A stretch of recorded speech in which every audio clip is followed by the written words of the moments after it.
Hello everyone, welcome to Virendra academy. आप सभी का एचसीटी का अमल पाया जाता है। इस प्रकार के अमल वाले प्रश्न किस यौगिक का प्रयोग किया जाता है? ऑप्शन में आपको मिल जाएगा कि 40% जलीय विज्ञान का, फॉर्मेलिटी या कौन, तीनों में से एक नाम आपको जरूर देखने को मिलेगा। तो ये होता है अपना एल्कीन।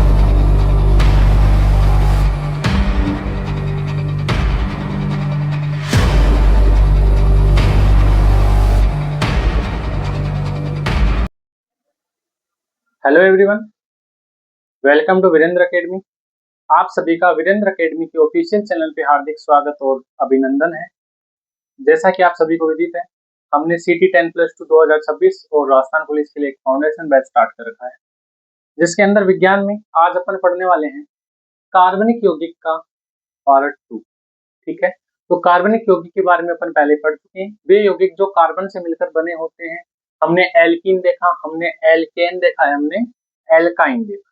ठीक है, कार्बन की संख्या के आधार पर नामकरण कैसे करेंगे? एल्केन, एल्कीन, एल्काइन का meth, eth, pro, but, pent, hex, hep, oct, non देखा। ठीक है, इस तरह से हमने उस क्लास के अंदर ये सभी नंबर याद किए थे। अब अपन बात करने वाले हैं कार्बनिक यौगिकों के अंदर चक्रीय यौगिकों की। वो जो यौगिक हमने पढ़े वो कौन से थे? एलिफेटिक यौगिक। अब अपन पढ़ने वाले हैं चक्रीय यौगिक। तो जब चक्रीय यौगिक दो प्रकार के होते हैं। ठीक है, इसका दूसरा नाम क्या है? समृत यौगिक या फिर चक्रीय यौगिक। देखो, क्लास में लास्ट तक बने रहना, साथ साथ में नोट्स बनाना। ठीक है, और लास्ट तक एकदम अच्छे से हर एक कॉन्सेप्ट को समझना। तो देखो, समृत और चक्रीय यौगिक क्या होते हैं?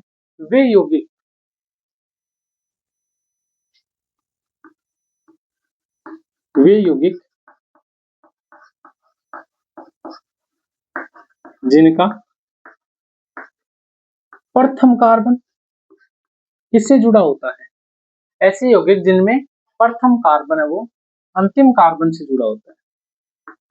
ठीक है, अंतिम कार्बन से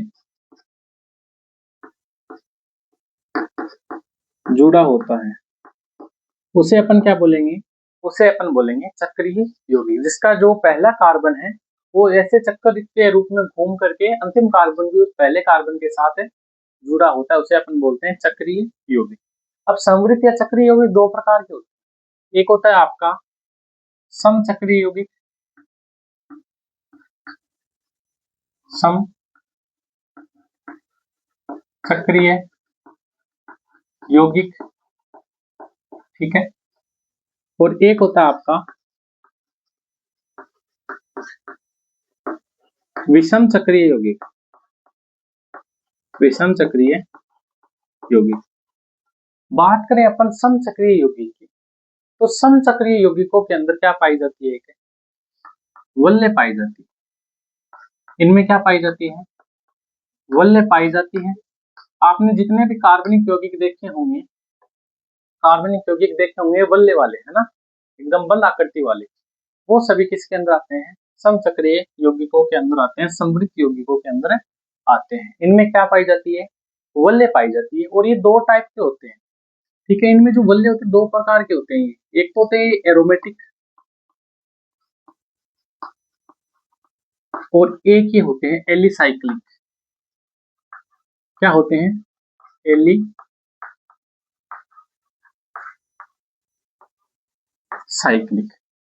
ठीक है, एलिसाइक्लिक। इतनी चीज क्लियर होगी। अब देखो, एरोमेटिक में क्या पाया जाता है? ठीक है, एरोमेटिक में क्या होता है? एक तो एरोम शब्द से मिलकर बना, ये किससे? एरोम शब्द से मिलकर बना है। और इसकी गंध कैसी होती है? बात करें एरोमेटिक यौगिकों की गंध की, तो एकदम तीक्ष्ण गंध होती है, लहसुन जैसी एकदम तीक्ष्ण गंदी। ठीक है, एकदम तीखी गंध होती है इसकी। और एरोमेटिक यौगिकों को जलाने पर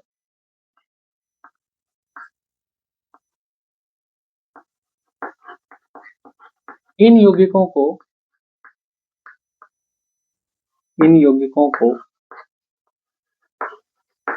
जलाने पर इन यौगिकों को जलाने पे काला धुआं निकलता है।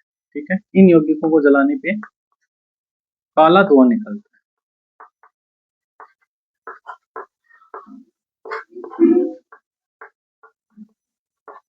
ठीक है, इतनी चीज समझ में आ गई। बात करें अपन एलिसाइक्लिक की, ठीक है, तो एलिसाइक्लिक यौगिक है, ये चक्रीय वलय के रूप में पाए जाते हैं। किसके रूप में पाए जाते हैं? चक्रीय वलय के रूप में ये पाए जाते हैं, ठीक है। इतनी चीज क्लियर हो गई। तो 1 मिनट, बीच में थोड़ी दिक्कत आ गई थी। तो समचक्रीय यौगिक दो प्रकार के होते हैं, एरोमेटिक और एलिसाइक्लिक। एलिसाइक्लिक यौगिकों में क्या पाई जाती है? एक चक्रीय वलय पाई जाती है। एरोमेटिक यौगिक एरोम शब्द से मिलकर बने हैं, ठीक है। इनकी गंध कैसी होती है? तीक्ष्ण गंध होती है, और इन यौगिकों को जलाने पे काला धुआं निकलता है। बात करें चक्रीय वलय, जैसे आपने नाम सुना होगा बेंजीन, ठीक है, बेंजीन। तो ये क्या है? बेंजीन किस में पाई जाती है? एक है चक्रीय वलय के रूप में पाई जाती है। और बेंजीन ही क्या है? सभी एलिसाइक्लिक, सभी वलय, जितनी वलय वाले यौगिक है, सभी का जन्मदाता कौन है? बेंजीन है। जिसका अपन सूत्र बात करें, इसका संरचना सूत्र होता है C6H6। ये क्या है? सभी एरोमेटिक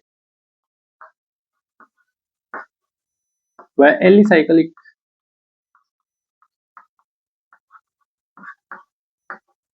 यौगिकों का जन्मदाता है, ठीक है। और बेंजीन का निर्माण करता कौन था? इसका खोजकर्ता कौन था? इसका खोजकर्ता था फेराडे।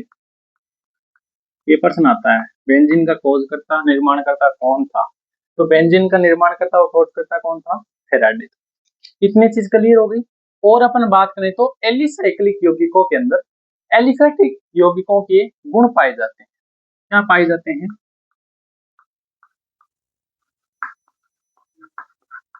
एलिफेटिक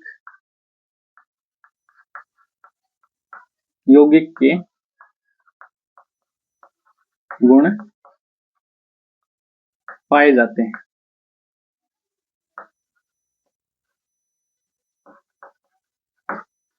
ठीक है। ये होते हैं अपने एलिफेटिक यौगिक। इतना आप लिख सकते हो या इसका स्क्रीनशॉट ले सकते हो, ठीक है।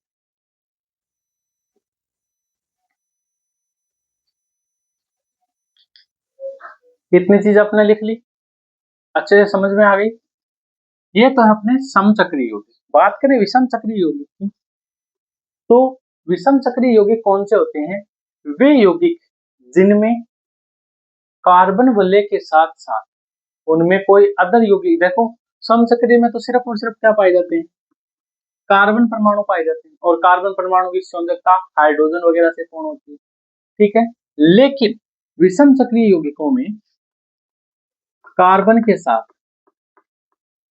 साथ अन्य यौगिक भी पाए जाते हैं। क्या पाए जाते हैं? अन्य यौगिक भी पाए जाते हैं, ठीक है। अन्य यौगिक भी पाए जाते हैं। कौन कौन से यौगिक? जैसे नाइट्रोजन या फिर ऑक्सीजन। जैसे नाइट्रोजन से एक बनता है पिरिडीन। पिरिडीन यौगिक आपने सुना होगा, ठीक है। तो पिरिडीन किसके अंतर्गत आता है? विषम चक्रीय यौगिकों के अंतर्गत पिरिडीन आता है। इतनी चीज क्लियर होगी। अब आप अच्छे से इसको लिख सकते हो, फिर आगे बढ़ते हैं अपन। अब देखो, इतनी चीज क्लियर हो गई। तो अपन ने एलिफेटिक यौगिक, एरोमेटिक यौगिक और एलिसाइक्लिक यौगिक देख लिए, ठीक है। और अब अपन आगे भी बात करेंगे एरोमेटिक यौगिकों की, जैसे अपने बेंजीन हो गया, ईथर हो गया, फिनॉल हो गया, ठीक है। अलग अलग यौगिकों के बारे में पढ़ने वाले। तो शुरू करते हैं अपन कार्बन के बहुत महत्वपूर्ण यौगिक, ठीक है। तो आज अपन पढ़ने वाले हैं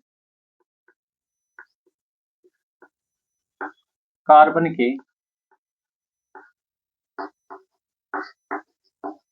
महत्वपूर्ण यौगिकों के बारे में। कार्बन के महत्वपूर्ण यौगिक कौन से हैं? जैसे पहला अपना है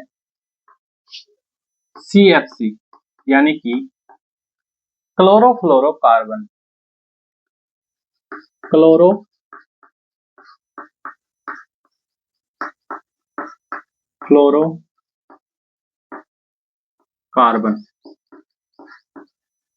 ठीक है, क्लोरोफ्लोरोकार्बन। इससे कौन सी गैस बनती है रे? Freon gas. अब देखो क्लोरोफ्लोरो कार्बन का निर्माण कैसे होता है, कहते किसे हैं? तो अपन क्या बोलेंगे, देखो क्लोरोफ्लोरोकार्बन, तो इसका यही मतलब है कि जब कार्बन की संयोजकता फ्लोरीन और क्लोराइड द्वारा पूरी होती है, फ्लोरीन और क्लोरीन गैस द्वारा पूर्ण होती है, तब किसका निर्माण होता है? क्लोरोफ्लोरोकार्बन का निर्माण होता है। तो अपन लिख सकते हैं, जब कार्बन की, अब इस बोर्ड पे अच्छे से दिख रहा है ना, क्योंकि पहली वाली वीडियो में जो अपन फर्स्ट क्लास थी अपनी ग्रीन बोर्ड पे थी, उसके बाद अपन ने व्हाइट बोर्ड पे ली क्लास, जिसमें क्या था, कुछ जो अच्छे से शब्द समझ में कम आते थे, है ना, इसके लिए फिर से ये काम में लिया ताकि इस पे थोड़े मोटे अक्षर आपको अच्छे से दिख सके। तो अपन देखो, जब कार्बन की संयोजकता, संयोजकता किसे कहते हैं? मैंने आपको बताया था संयोजकता किसे कहते हैं, इलेक्ट्रॉन ग्रहण करने की क्षमता को, इलेक्ट्रॉन ग्रहण करने की क्षमता। ठीक है, इतनी चीज तो याद ही रखनी है। संयोजकता क्या होती है? इलेक्ट्रॉन ग्रहण करने की क्षमता। तो कार्बन की संयोजकता क्लोरीन व फ्लोरीन से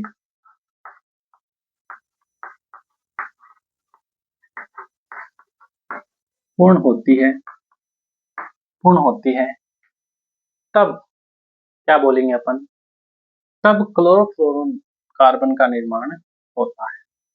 देखो कैसे होता है, इसकी अभिक्रिया कौन सी है?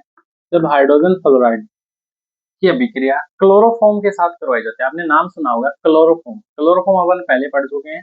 क्लोरोफॉर्म का निर्माण, सॉरी, उपयोग किया जाता है बेहोशी की दवा में। आपने मूवी वगैरह में देखा होगा, ठीक है, जो पुरानी मूवी होती है उनमें भी देखा होगा कि रुमाल के ऊपर एक रंगीन शीशे में कुछ दवाई होती है, वो रुमाल के ऊपर डालते हैं और फिर मुंह पे लगा कर उसका किडनैप कर लिया जाता है। तो वो दवा कौन सी होती है? क्लोरोफ्लोरोकार्बन, सॉरी, क्लोरोफॉर्म होता है वो, जो बेहोशी के लिए निश्चेतक के रूप में कार्य करता है।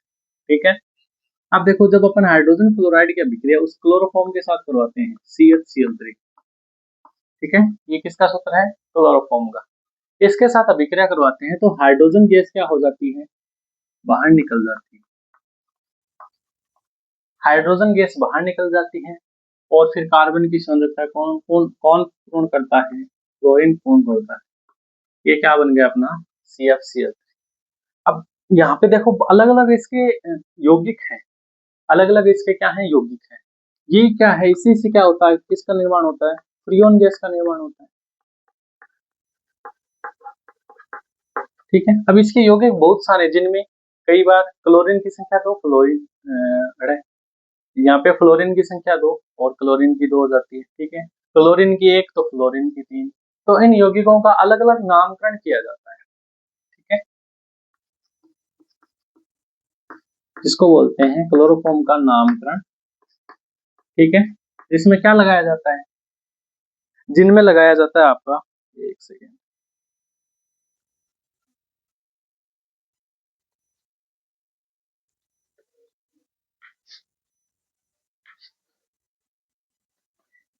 ठीक है, तो CF6 किसका निर्माण होता है? फ्रियोन का। तो फ्रियोन गैस का नामकरण किया जाता है, जैसे नाम में, अब इसको अपन क्या बोलेंगे? फ्रियोन गैस बोलेंगे। ठीक है, तो फ्रियोन 12, आपने सुना होगा फ्रियोन 012, फ्रियोन 12, फ्रियोन 011।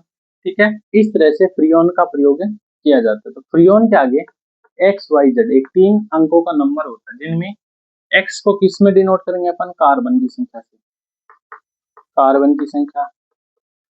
Y किसको है यहाँ पे? हाइड्रोजन की संख्या, मतलब इस यौगिक में हाइड्रोजन कितने? हाइड्रोजन की संख्या। और Z क्या है? फ्लोरीन की संख्या। ठीक है, किसकी संख्या है? फ्लोरीन। अब देखो अपन को फ्रियोन बनाना है, फ्रियोन का एक नामकरण करते हैं, जैसे अपना है CFCl3, CFCl3। तो बताओ इसका नाम क्या लिखेंगे अपन? इसका नाम लिखेंगे अपन फ्रियोन। X यानी कि कार्बन की संख्या, कार्बन कितने है इसके अंदर? कार्बन है 1, तो लगा देंगे 1। उसके बाद हाइड्रोजन की संख्या, इसमें हाइड्रोजन कितना है, 0 है तो 0। उसके बाद फ्लोरीन की संख्या, फ्लोरीन कितना, 1 है। तो ये कौन सा फ्रियोन हो गया, ये फ्रियोन 101 हो गया। इस तरह से क्या किया जाता है, फ्लोरीन का निर्माण किया जाता है। इस तरह क्लोरोफ्लोरोकार्बन का निर्माण किया जाता है, ठीक है। और क्लोरोफ्लोरोकार्बन का उपयोग किसमें किया जाता है, इसका उपयोग पहले तो बहुत किया जाता था इसका, ठीक है, लेकिन आजकल इसका उपयोग बंद कर दिया गया। कैसे, देखो इसका उपयोग होता था फ्रीज में, ठीक है, प्रयोगशाला में। फ्रीज में और प्रयोगशाला में क्यों होता था, वस्तुओं को, कुछ सामान को क्या करने के लिए, ठंडा ठंडा रखने के लिए, ठंडा रखने के लिए इसका प्रयोग होता था, ठीक है। लेकिन अब सरकार ने इसके उपयोग पे क्या लगा दी, रोक लगा दी। इसके उपयोग पे रोक क्यों लगा दी, क्योंकि क्लोरोफ्लोरोकार्बन के उपयोग से ओजोन परत, जो अपने वायुमंडल में ओजोन परत है, इस परत में क्या हो गई, छेद होना स्टार्ट हो गई, मतलब ओजोन परत का क्षय होना स्टार्ट हो गया, ओजोन परत नष्ट होनी शुरू हो गई। इसलिए सरकार ने क्या किया, क्लोरोफ्लोरोकार्बन का उपयोग बंद कर दिया, ठीक है। आजकल रेफ्रिजरेटर जो फ्रीज होते हैं उसमें ठंडा ठंडक पैदा करने के लिए किसका प्रयोग किया जाता है, आजकल करा जाता है द्रव अमोनिया का। द्रव अमोनिया का प्रयोग इसमें फ्रीज के अंदर किया जाता है ठंडक पैदा करने के लिए। तो प्रश्न आ सकता है, वर्तमान समय में क्लोरोफ्लोरोकार्बन के स्थान पे फ्रीज में किसका प्रयोग किया जाता है, किसका किया जाता है, द्रव अमोनिया का प्रयोग किया जाता है, ठीक है। इतनी चीज क्लियर होगी क्लोरोफ्लोरोकार्बन के बारे में। क्लोरोफ्लोरोकार्बन क्या होता है, जिसमें कार्बन की संयोजकता फ्लोरीन तथा क्लोरीन के द्वारा पूर्ण होती है। इसका निर्माण की समीकरण ये है, ठीक है। इससे क्या बनती है, फ्रियोन गैस बनती है। फ्रियोन का नामकरण कैसे किया जाता है, फ्रियोन, फ्रियोन, ठीक है, फ्रियोन XYZ। XYZ मतलब कार्बन की संख्या, हाइड्रोजन की संख्या और फ्लोरीन की संख्या। इतनी चीज क्लियर हो गई। ये है अपना पहला यौगिक क्लोरोफ्लोरोकार्बन, आप लिख सकते हैं, मैं इसको मिटा देता हूँ। अब देखिए, अब अपना टॉपिक है एल्कोहल, ठीक है। क्लोरोफ्लोरोकार्बन के बाद अपन पढ़ने वाले हैं एल्कोहल के बारे में। एल्कोहल एक एलिफेटिक यौगिक है, ठीक है। तो एल्कोहल के अंदर क्या होता है, जैसे आपने देखा होगा, जैसे ये एक क्या है, ये मेथेन है, क्या है, मेथेन है, एक एल्केन है। जब किसी भी एलिफेटिक यौगिक के हाइड्रोजन को OH समूह द्वारा प्रतिस्थापित कर दिया जाए, अब इसके एक हाइड्रोजन को देखो, ये कार्बन का है, इस तरह से इसका रूप है, मेथेन का रूप क्या है, ये है, ठीक है। अब इस एक हाइड्रोक्सी समूह को क्या कर देते हैं अपन, हाइड्रोजन से प्रतिस्थापित कर दें, ठीक है, हाइड्रोजन से क्या कर दें, प्रतिस्थापित कर दें, तो किसका निर्माण होगा आपने, CH3OH का, ठीक है, CH3OH का। और यही क्या है अपनी एल्कोहल है।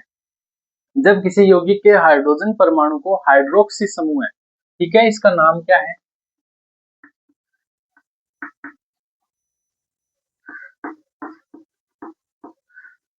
हाइड्रोक्सी समूह है। तो जब किसी भी यौगिक के हाइड्रोजन परमाणु को हाइड्रोक्सी समूह द्वारा प्रतिस्थापित कर दिया जाता है, तो किसका निर्माण होता है, एल्कोहल का निर्माण होता है।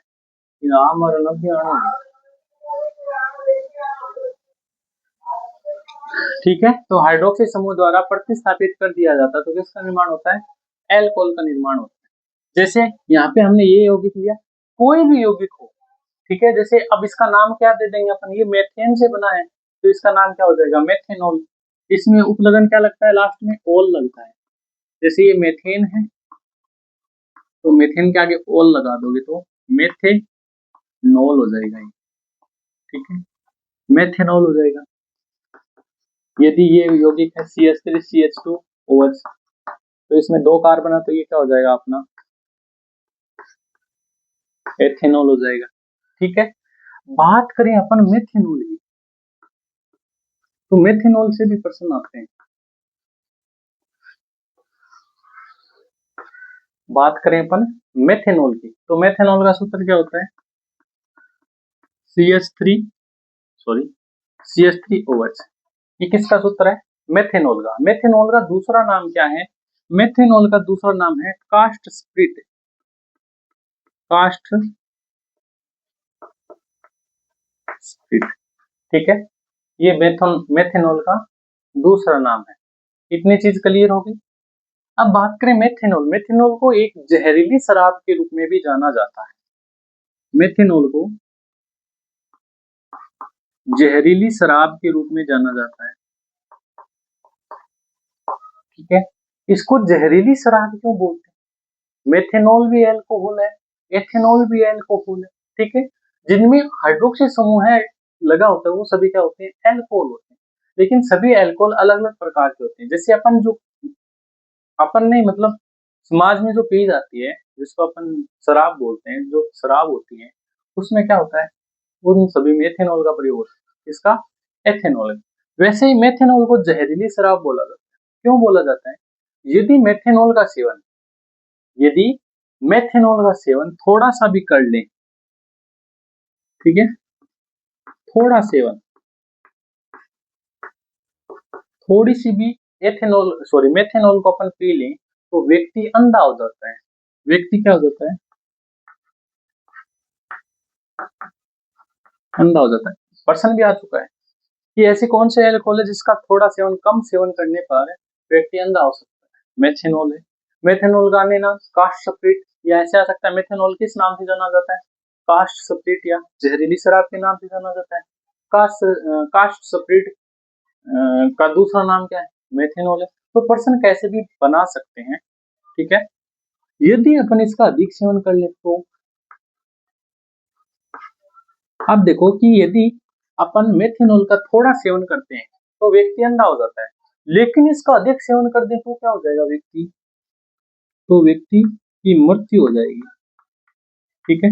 सोचो, थोड़े से सेवन से व्यक्ति को अंधा कर देती है ये शराब। अगर कोई ज्यादा इसको पी ले तो व्यक्ति को क्या कर सकती है? ये मार भी सकती है, ठीक है। तो ये है मेथेनॉल, यहाँ से ये पर्सन बन सकता है। बात करें अपन एथेनॉल की, ठीक है, बात करें अपन एथेनॉल की, तो एथेनॉल एथेनॉल को क्या बोला जाता है?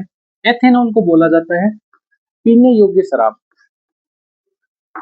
इसको बोला जाता है पीने योग्य शराब, ठीक है। और एथेनॉल का निर्माण कैसे होता है? आपने घरों में देखा होगा, कुछ कोई निकालता है तो खाद्य पदार्थों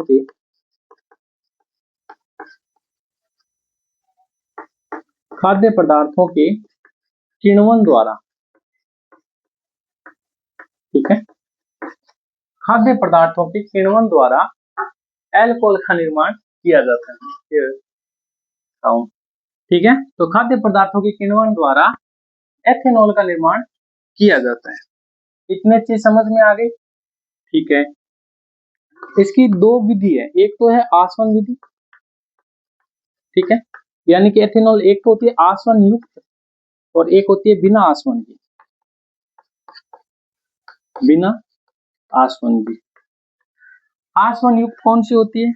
आसवन युक्त होती है आपकी रम, ठीक है, विस्की, ब्रांडी, ये सभी क्या होती है? आसवन युक्त एथेनॉल होती है। बिना आसवन की होती है एक आपकी बियर, शैंपेन, ये होती है बिना आसवन युक्त एथेनॉल, ठीक है। तो एथेनॉल क्या होती है? पीने योग्य शराब होती है। एथेनॉल का निर्माण कैसे किया जाता है? खाद्य पदार्थों के किण्वन द्वारा या फिर ईस्ट कवक द्वारा, ईस्ट द्वारा, ठीक है। कौन सा ईस्ट? ब्रेवर, ब्रेवर ईस्ट द्वारा इसका निर्माण किया जा सकता है। ये है अपना एथेनॉल, ये अपना मेथेनॉल। दो टाइप और है, एक होता है ग्लाइकोल, एक होता है ग्लिसरीन, वो भी अपन पढ़ते हैं फिर से, ठीक है। आप इतना लिख सकते हो पहले,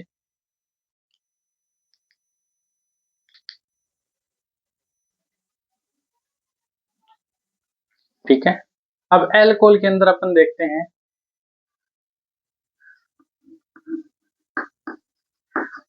ग्लाइकोल। ठीक है, क्या देखते हैं? ग्लाइकोल। ग्लाइकॉन का सूत्र क्या होता है? ग्लाइकॉन का सूत्र होता है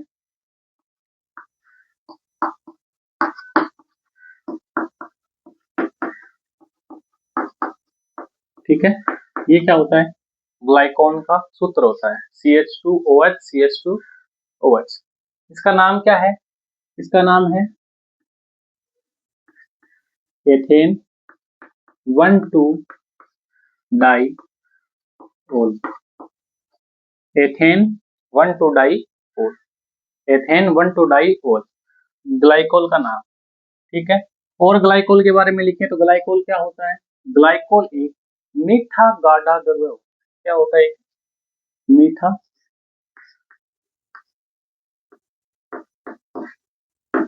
गाढ़ा द्रव्य होता है। और ग्लाइकोल के पर्सन कहां से आ सकते हैं? और एक आता है, और इसका है उपयोग जल का हिमांक बिंदु कम करने में। ठीक है, तो जल का हिमांक बिंदु कम करने में ग्लाइकोल का प्रयोग किया जाता है। ठीक है, इतनी चीज क्लियर हो गई। ग्लाइकोल का प्रयोग किसमें किया जाता है? मीठा गाढ़ा द्रव होता है, इसका प्रयोग किया जाता है जल का हिमांक बिंदु कम करने में। और बर्फीले क्षेत्रों में, बर्फीले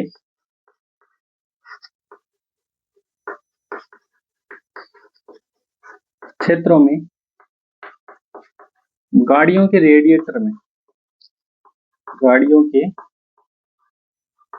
रेडिएटर, ठीक है, मतलब बर्फ वाले क्षेत्रों में गाड़ी बहुत ज्यादा ठंडी होकर के क्या हो जाती है?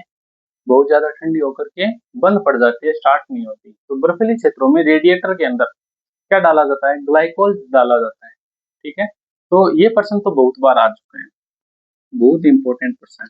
बर्फीले क्षेत्रों में गाड़ियों के रेडिएटर में कौन से अल्कोहल का प्रयोग किया जाता है? तो ग्लाइकोल का प्रयोग किया जाता है।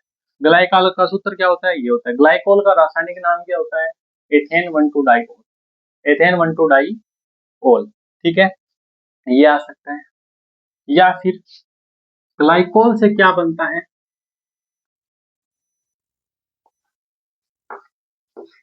ग्लाइकोल से क्या बनता है? ग्लिसरॉल। ठीक है, ग्लिसरॉल। और ग्लिसरॉल का दूसरा नाम क्या है जो आप क्रीम वगैरह में यूज करते हो? ग्लिसरीन। आपकी जितने भी क्रीम होती है ना, उनमें मिश्रित रूप से ग्लिसरीन पाया जाता है। इसका सूत्र क्या होता है? इसका सूत्र भी यही होता है।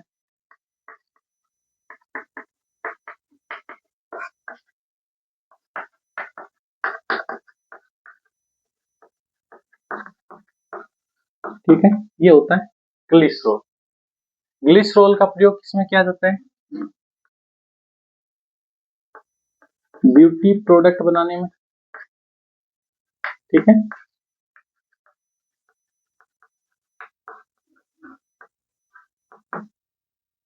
और जो वो पारदर्शी साबुन देखे ना आपने, जहाँ पेयर वगैरह जो एकदम पारदर्शी साबुन आते हैं उनमें। ठीक है,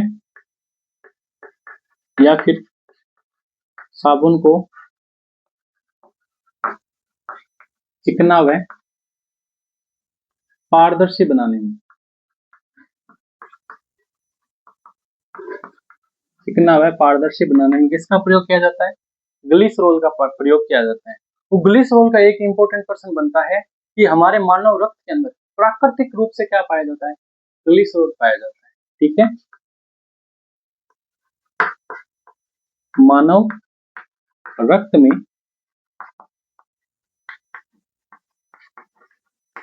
प्राकृतिक रूप से पाया जाता है, रूप से पाया जाता है। ठीक है, मानव रक्त के अंदर प्राकृतिक रूप से ये पाया जाता है। इतनी चीज क्लियर होगी ग्लिसरॉल के बारे में। तो ये अपना एल्कोहल कंपाउंड, ये था एलिफेटिक एल्कोहल। अब अपन पढ़ेंगे फिनोल के बारे में, जो बेंजीन से बनता है, जिनमें ऐसे एल्कोहल होते हैं जिन जो क्या होते हैं? एरोमेटिक होते हैं, वो पढ़ेंगे अपन। ये आप लिख सकते हो।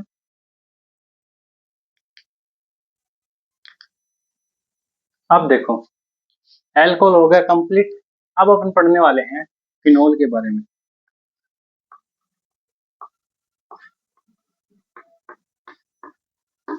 फिनोल क्या होता है?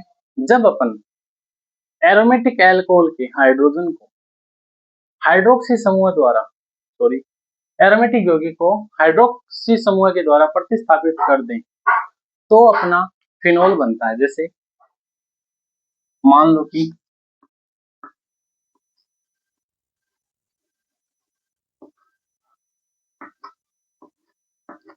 ये क्या है, बंद वलय है, एक यौगिक है एरोमेटिक।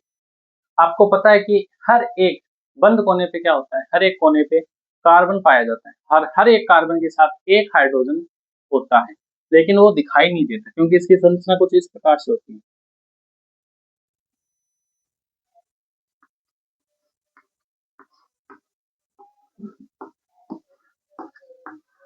ठीक है, यहाँ डबल बॉन्ड, यहाँ डबल बॉन्ड और यहाँ डबल बॉन्ड, और हर एक कार्बन के साथ क्या होते हैं, हाइड्रोजन होते हैं,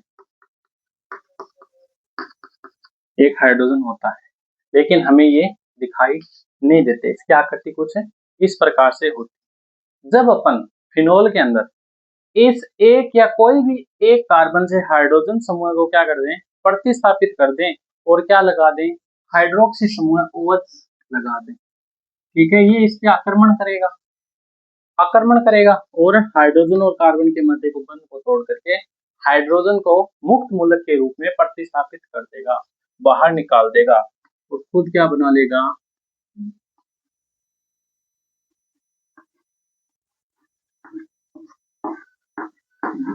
ये आकृति बना लेगा। इसी को क्या बोलेंगे अपन, फिनोल बोलेंगे। और फिनोल का निर्माण किसने किया था रे? रुग्गे, एक वैज्ञानिक था जिसका नाम था रुग्गे।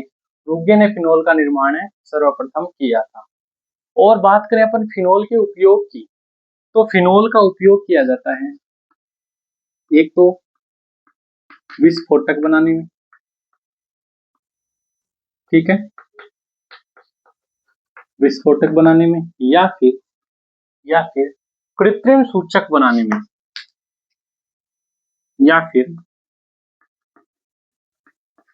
कृत्रिम सूचक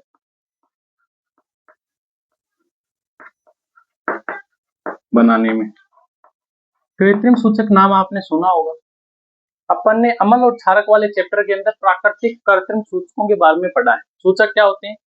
ऐसे यौगिक जो अम्ल व क्षारक की पहचान करते हैं, हमें बताते हैं कि कौन अम्ल है कौन क्षारक है। उसकी जो पहचान करते हैं उसको क्या बोलते हैं, सूचक बोलते हैं। कुछ प्राकृतिक सूचक होते हैं जैसे लिटमस पत्र हो गया, हल्दी हो गया, और कुछ क्या होते हैं, कृत्रिम सूचक होते हैं। कृत्रिम सूचक जैसे फिनोल से कौन सा कृत्रिम सूचक बनता है, फिनोल फतेलिन, फिनोल फतेलिन, ठीक है। ये क्या है आपका कृत्रिम सूचक, क्या है, कृत्रिम सूचक है। इतनी चीज आप फिनोल के बारे में याद रखिए कि फिनोल का निर्माण किसने किया था, लेकिन ज्यादा डीप में ये केमिस्ट्री नहीं आती, ये टॉपिक आपका ज्यादा डीप में नहीं है, जितना आएगा उतना मैंने आपको बता दिया। ऐसे अपन कार्बन के वाले चैप्टर का अगर अपन हर एक यौगिक का करें ना, तो कम से कम 30 क्लास तो पूरे कार्बन कार्बन पे डिपेंड हो जाएगी। लेकिन इतना ज्यादा नहीं पूछा जाता क्योंकि हर एक क्लास, हर तीन तीन तीन घंटे में तो आप एल्कोहल पढ़ पाओगे, 3 घंटे में आप फिनोल पढ़ोगे, ठीक है। हर एक यौगिक को 3 3 4 4 घंटे लगेंगे, लेकिन इतना ज्यादा नहीं पूछा जाता। जितना पूछा जाता है उतना ही अपन करते हैं, करेंगे बेसिक से। तो फिनोल का निर्माण किसने किया था, रुग्गे ने। फिनोल का उपयोग किया जाता है विस्फोटक बनाने में और फिनोल कृत्रिम सूचक बनाने में। और जैसे कृत्रिम सूचक कौन सा, फिनोल फतेलिन। एक यौगिक होता है आपका ईथर, ठीक है, ईथर। ईथर को अपन किससे डिनोट करते हैं, ROR से। ROR से कैसे, ROR से कैसे, देखो जैसे CH3CH2,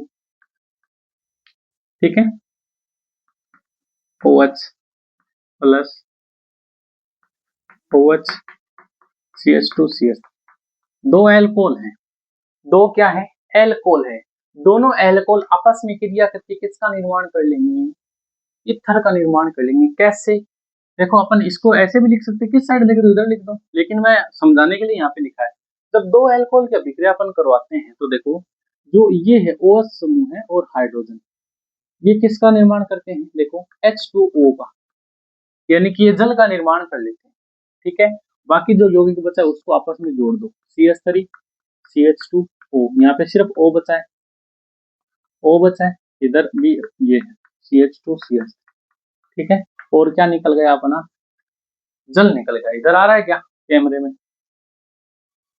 अच्छा अच्छा नहीं आ रहा यार, इधर लिखता हूं मैं।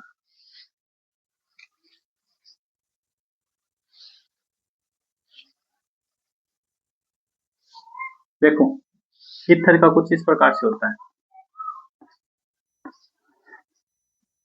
जिसमें क्या होते हैं, दो एल्कोहल ऑक्सीजन समूह से जुड़े होते हैं, दोनों के बीच में ऑक्सीजन होता है। कैसे, जैसे एक एल्कोहल मान लो एथेनॉल ले लिया आपने CH3 CH2OH, एक और एथेनॉल ले लिया CH3 CH2OH। जब इन दोनों के मध्य रिएक्शन करवाते हैं, अपना अभिक्रिया करवाते हैं दो एल्कोहलों के मध्य, तो क्या होगा, यहाँ से OH समूह और एक हाइड्रोजन समूह है, ये क्रिया करके किसका निर्माण कर लेंगे, जल का, H2O का निर्माण कर लेंगे, और ये जल क्या निकल जाएगा, बाहर निकल जाएगा। अंदर क्या बचेगा आपका, अंदर आपका बचेगा CH3 CH2, और ये ऑक्सीजन समूह है, ये पूरा समूह किसके साथ जुड़ जाएगा, फिर इसके साथ जुड़ जाएगा CH2 CH3। ठीक है, अब देखो इधर भी एल्केन है, इधर भी एल्केन है, बीच में क्या है, O है, इधर भी एल्केन इधर भी एल्केन, बीच में क्या है, O है। ठीक है, इसी को अपन क्या बोलते हैं, ईथर बोलते हैं। क्या बोलते हैं, ईथर। और ईथर का प्रयोग किसमें किया जाता है, ईथर का उपयोग किया जाता है बेहोशी की दवा बनाने में, बेहोशी की दवा बनाने में। ठीक है, बेहोशी की दवा बनाने में इसका प्रयोग किया जाता है। इतनी चीज क्लियर हो गई, ओके।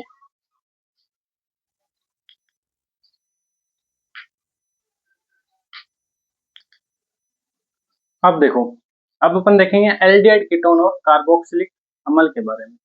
एल्डिहाइड किसे बोलते हैं, एल्डिहाइड जिसके अंदर कौन सा समूह जुड़े, जिसमें कोई भी यौगिक में CHO समूह क्या करते हैं, उसके हाइड्रोजन को प्रतिस्थापित करते हैं। कौन सा समूह है, CHO। ठीक है, इसमें CHO कैसे लिखा है मैंने, COH क्यों नहीं लिखा, क्योंकि इसमें क्या है, ये कुछ इस प्रकार से एक हाइड्रोजन और एक ऑक्सीजन है।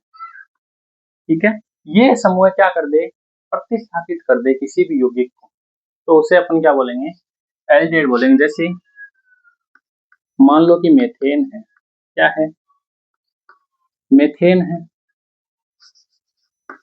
CH3 CHO, ठीक है, CH3 CH2 CHO, ये सभी क्या है, एल्डिहाइड के रूप है, एल्डिहाइड के क्या है, रूप है।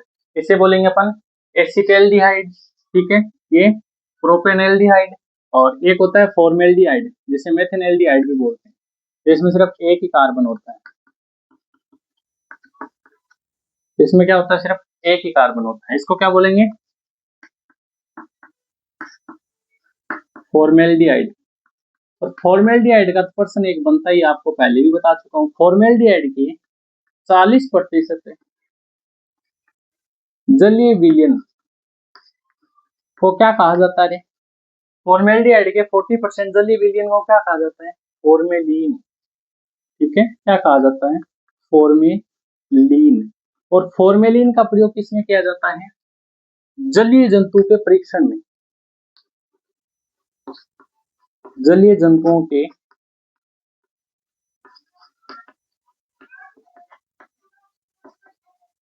परीक्षण में। ठीक है, तो 40% जलीय विलयन का प्रयोग किसमें किया जाता है, जलीय जंतुओं के परीक्षण में। प्रश्न आ सकता है, जंतुओं के परीक्षण में किस यौगिक का प्रयोग किया जाता है, तो ऑप्शन में आपको मिल जाएगा कि 40% जलीय विलयन का, फॉर्मेल्डिहाइड का, या फिर फॉर्मेलिन, तीनों में से एक नाम आपको जरूर देखने को मिलेगा। तो ये होता है अपना एल्डिहाइड। बात करें अपन कीटोन की, ठीक है, कीटोन क्या होता है, जिनमें क्या हो, सिर्फ और सिर्फ है, जैसे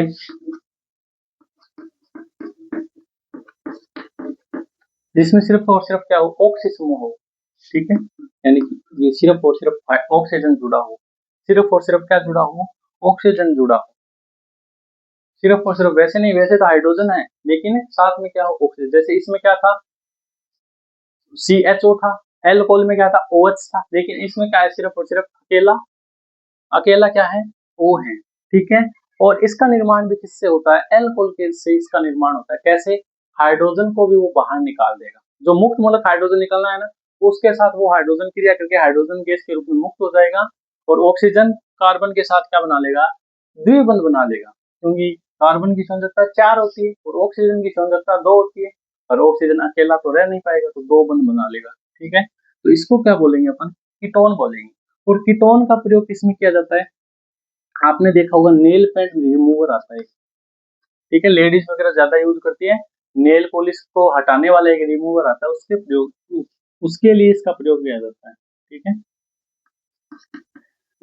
नेल पेंट रिमूवर में, और संश्लेषित रबर बनाने में, जो कृत्रिम रबर होते हैं ना, वो बनाने में, संश्लेषित रबर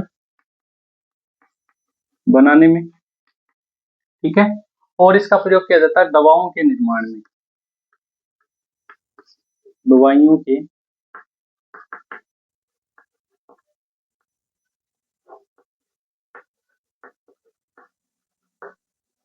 निर्माण में इसका प्रयोग किया जाता है।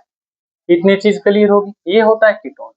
और कार्बोक्सिलिक अम्ल को तो अपन अम्ल वाले चैप्टर के अंदर पढ़ चुके हैं, जो फॉर्मिक अम्ल, एसिटेरिक अम्ल, ठीक है, टार्टरिक अम्ल, ये सभी क्या होते हैं, कार्बोक्सिलिक अम्ल होते हैं, जिसका यौगिक क्या होता है, किसी भी यौगिक में COOH अनुलग्न लग जाए, जैसे CH3 CH2 COOH, ठीक है, CH3 CH2 COOH। COOH को अपन लिखें तो ये कुछ इस प्रकार से इसका रूप होता है, एक द्विबंध के साथ ऑक्सी समूह, एक हाइड्रोक्सी समूह है, ठीक है। ये कौन सा अम्ल है, कार्बोक्सिलिक अम्ल है। जैसे चींटी के डंक में कौन सा अम्ल पाया जाता है, फॉर्मिक अम्ल पाया जाता है। टमाटर में कौन सा अम्ल पाया जाता है, टारट्रिक अम्ल पाया जाता है, ठीक है। और सिरके में कौन सा अम्ल पाया जाता है, एसिटिक अम्ल पाया जाता है। इस प्रकार से अपन अम्ल वाले चैप्टर के अंदर सारे अम्ल अपन पढ़ चुके हैं। तो ये है अपना एल्डिहाइड, कीटोन और कार्बोक्सिलिक अम्ल। इतनी चीज समझ गए, चलिए आगे बढ़ते हैं। अब बात करते हैं अपन DDT की, ठीक है, DDT।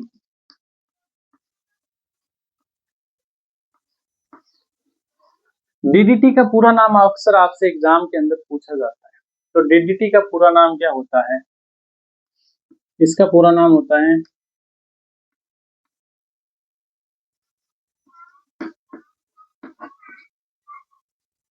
डाइक्लोरो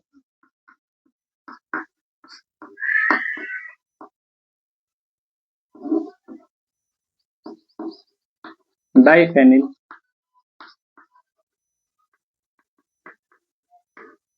ट्राई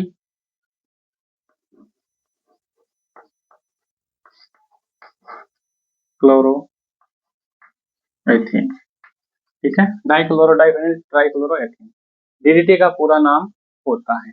DDT का निर्माण किसने किया था, इसका प्रयोग किया जाता है खाद के रूप में, जो रासायनिक खाद होती है ना, उसमें DDT यानी कि यूरिया, आपने सुना होगा, जो खेतों के अंदर छिड़की जाती है, वो है ये।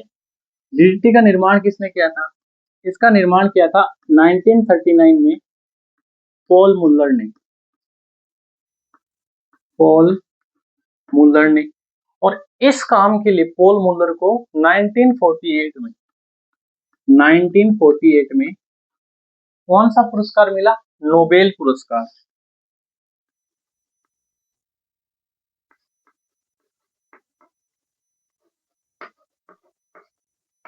नोबेल पुरस्कार, ठीक है। DDT को किससे भी मिलकर के इसको बनाया गया था, DDT को बनाया गया था क्लोरेल से, क्लोरेल से, ठीक है। और DDT का उपयोग किसमें किया जाता है, कीटनाशक के रूप में,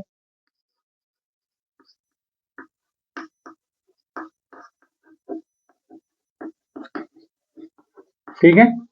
कीटनाशक के रूप में जो छोटे वगैरह कीट पतंगे जो खेतों में फसलों को नुकसान पहुंचाते हैं, ठीक है, उसके लिए भी किया जाता है। और डीडीटी का छिड़काव किया जाता है मच्छर व कीट के लिए, ठीक है।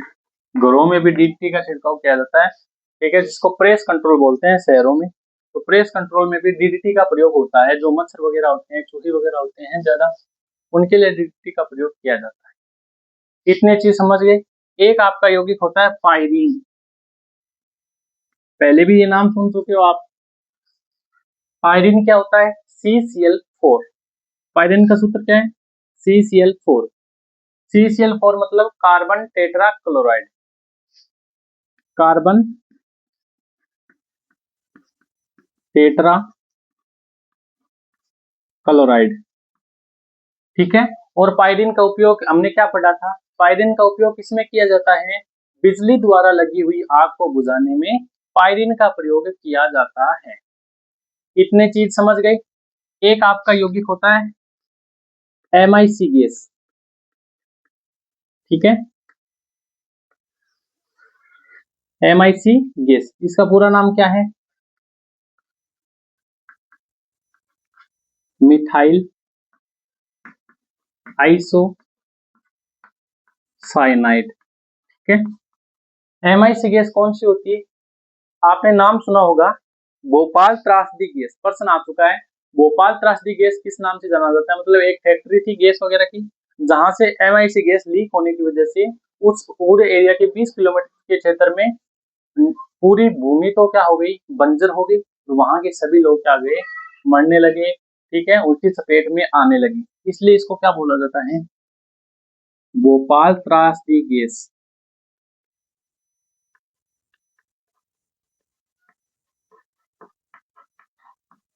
ठीक है। क्योंकि ये क्या होती है? बहुत ही विषैली दम घोटू गैस होती है। बहुत ही विषैली दम घोटू गैस होती है, ठीक है। बात करें अपन कीटनाशक की, तो एक होता है BHC, बेंजीन हेक्साक्लोराइड, ठीक है। इसका पूरा नाम क्या है? Benzene hexachloride. इसका भी प्रश्न आता है। हेक्साक्लोराइड, बेंजीन हेक्साक्लोराइड का प्रयोग किसमें किया जाता है?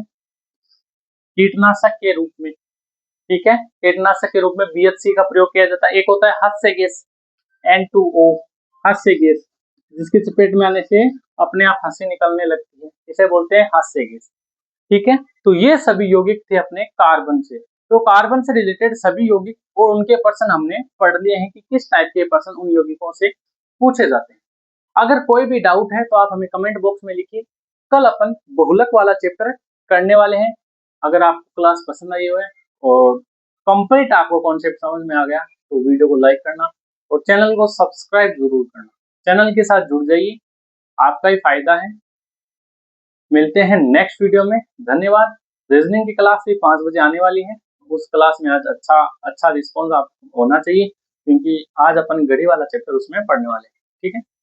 जय राजस्थान।